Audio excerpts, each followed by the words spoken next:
Off-label prescriptions. Let's watch a clip and then let's talk about it, because I think that people are under the misconception that as long as they can get away with it, it's okay. Oh, some doctors are getting in trouble. If you have work insurance, most work insurance plans cover weight loss drugs. They don't all cover it. Some only cover it, Ozempic, if you're prescribed it for type 2 diabetes. Well, it turns out that a lot of doctors were kind of fudging this rule, and they've prescribed over $1 million worth of Ozempic for people that did not have type 2 diabetes. So one of the nation's largest insurance companies today, they fired the shot and they said, we're coming back for that money for those doctors that prescribed this drug off-label, meaning they did not have the authority to prescribe it for weight loss only. They did. We have the treatment records. If these clients did not have type 2 diabetes, this money's coming back out of the doctor. This is a big problem. It's a lot of drama if you're an insurance nerd. If you're the employee that can't get it, it's going to be a problem. Hey everybody, it's Allie. I'm on a fantabulous weight loss journey, and hopefully you'll subscribe, come along for the ride, because I put out new videos every day. So hopefully people can come to this video and not immediately freak out. If you are one of those people that was prescribed something off-label and you're already upset, I encourage you to please watch this video to the end, because I cannot tell you how many times I have made videos about controversial topics like this. People don't watch the video all the way to the end. They make assumptions about what I'm saying, and then they attack me in the comments. If you want to do that, obviously I can't stop you, but I encourage you to watch this video to the end so that you can get all of the information. The reason why I was prompted to make this video is because there was somebody who posted in a support group who was asking why their insurance didn't cover Mounjaro or Ozempic.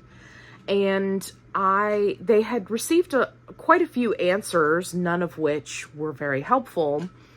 So I asked the question, do you have a type 2 diabetes diagnosis? Because if you don't, that's likely the reason why it's not covered. And you may want to check in to see if they cover Zepbound or Wegovy, right? And to me, someone who is a GLP1 advocate, who has, a public channel, who has a support group, who, is very well versed in the GLP1 world, this seemed like common sense to me. But what's common sense to me is new information to new people. So that's why I was sharing. There are even some doctors who are not aware of this. So I shared the information in hopes that it would help the original poster, right, on their journey to get a GLP-1 potentially covered by insurance. Much to my shock and awe, what I thought was a relatively benign and straightforward comment blew up into this thing where people were attacking me,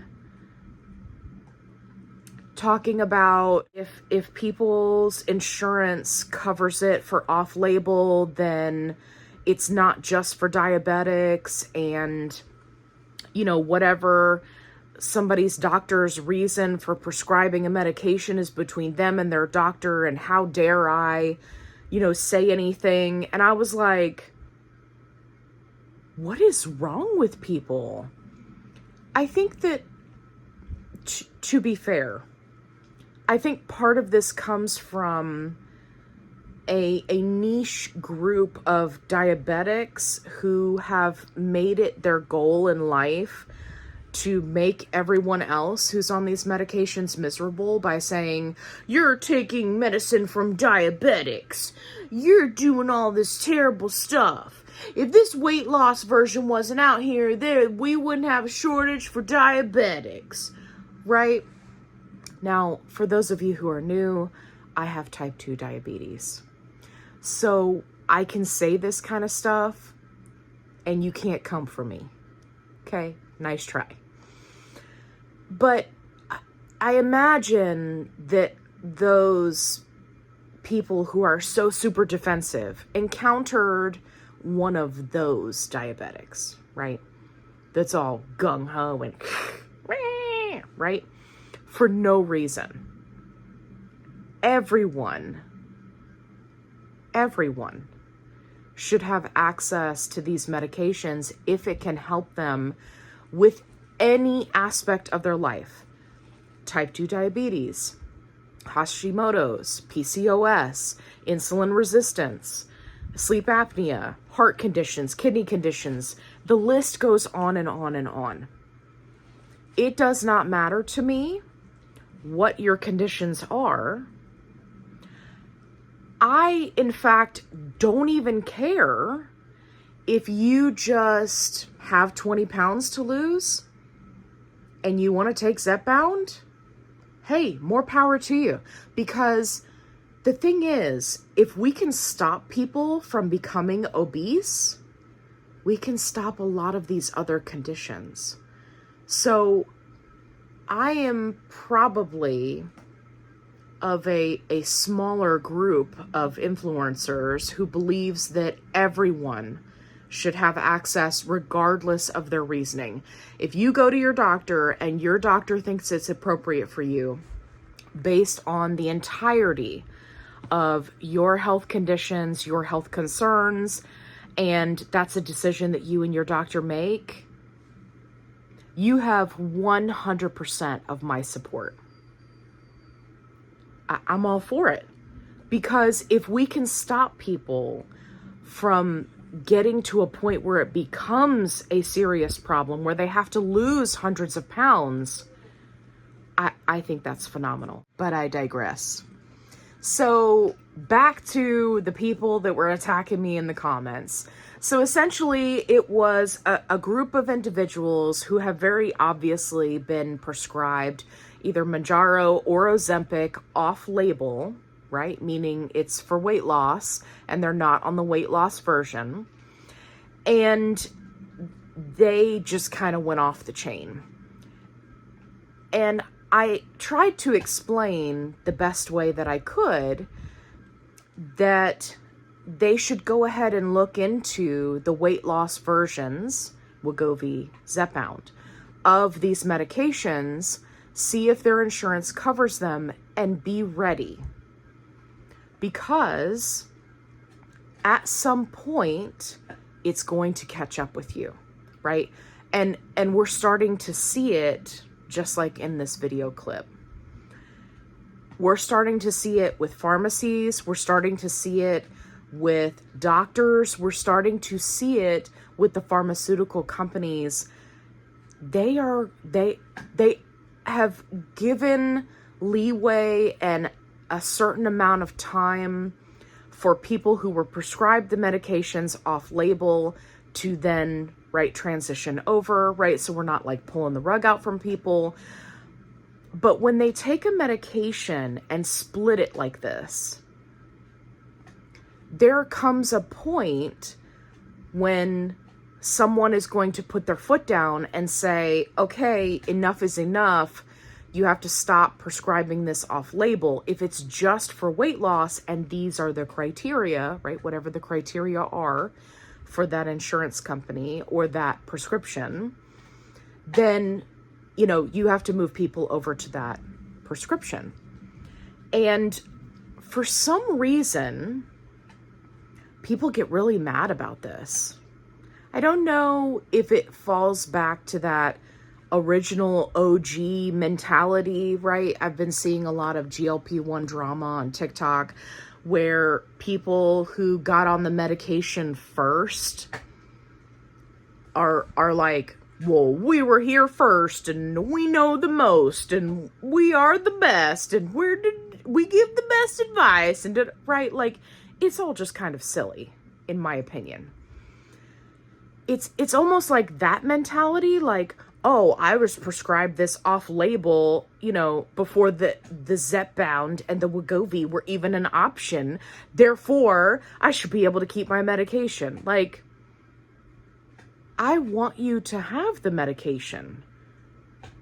So why are you getting butthurt at my comment that, first of all, wasn't even directed at you, and second of all, has nothing to do with the attack that you're making? My comment was helping somebody decipher why their insurance denied a prescription for Wegovy or Ozempic, Ozempic or Mounjaro. I wasn't talking about people getting it off label. What? Sometimes I think people just, like, project their crap onto Facebook. Anyway, it prompted me to make this video, and for those of you who are not new to my channel and you've been around for a while, you know that I like to make predictions. It's one of the fun things that I do. I made predictions about 3-month supplies, 90-day supplies of GLP1 meds. Those predictions are now coming true. If you'd like to go check out that video, please do. And so this is my prediction. There will come a point where the other shoe will drop. And these people are going to start getting letters. They're going to start getting calls from their doctor, or they're going to go to renew their prescription and it's going to be denied by the pharmacy. All of these things. Because these pharmaceutical companies are trying to get out of shortage, right? And so they are going to do everything they can to get out of that state of shortage. Regardless of whichever medication it is, right? Like, these companies are trying to attack it from both sides. They're going to produce more, right? They bought these facilities. They've got them up and running, blah-bitty. Eli Lilly releasing some vials, not enough to truly be helpful, but some.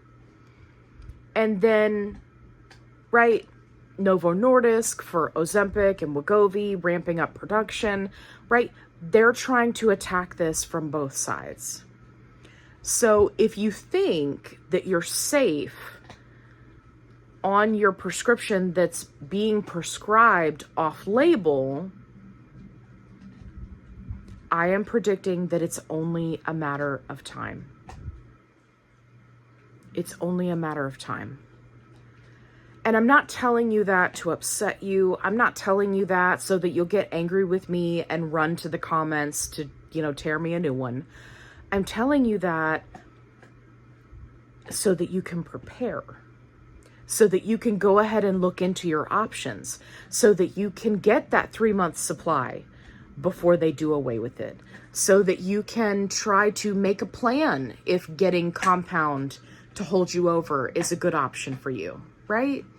That's why I make videos like this. So I hope that you found this information helpful. If you did, give me a thumbs up. It really helps my channel. If you haven't already, subscribe. I'd love to have you along for the ride. Make sure you check out my other videos where I have helpful tips and tricks to help you on your health journey. If you're looking for a positive-only support group where you won't get attacked for asking or answering innocent questions, definitely check out the link in the description box below. And as always, be kind, rewind.